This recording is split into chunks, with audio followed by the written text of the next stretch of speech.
I'm Stephan Lewandowsky. I'm a professor of cognitive science at the University of Bristol in the United Kingdom. I study misinformation and also the conflict between online technology and democracy.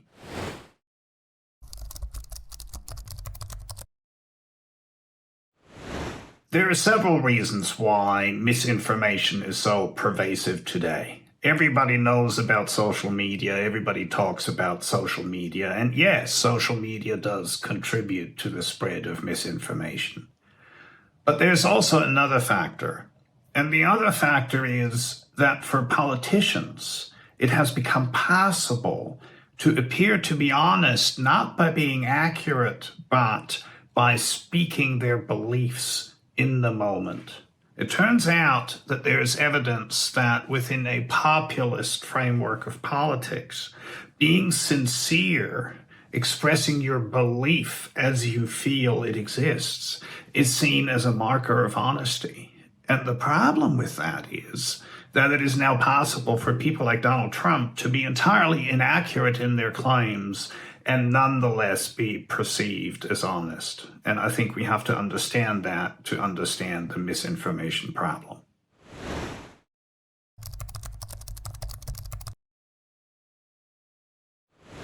There has been much talk about the infodemic that accompanied the pandemic, the flood of misinformation that we were exposed to online. And yes, there was a lot. About 14% of all Facebook interactions during the pandemic were with untrustworthy content. And that is a significant amount. So why? Where does the misinformation come from? Well, there are several reasons. First of all, whenever people are scared or feeling out of control, and a pandemic is a perfect way of achieving that, they become more likely to resort to conspiracy theories as a source of comfort, as a way to explain a world that would otherwise be unexplainable. So that's one source of misinformation. And the other one, of course, is that it became highly politicized and that it was in the interest of various politicians to blame the pandemic on China or on a secret service somewhere or whatever. So there was this political need to spread disinformation that also came with the pandemic.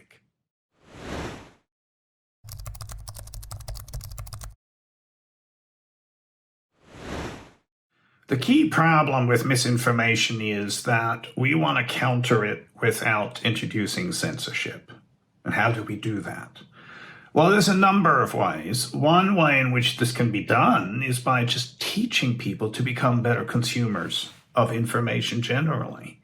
We call this boosting or inoculation. And we have shown in many experiments that we can teach people to detect misleading argumentation. And that then protects them against being misinformed.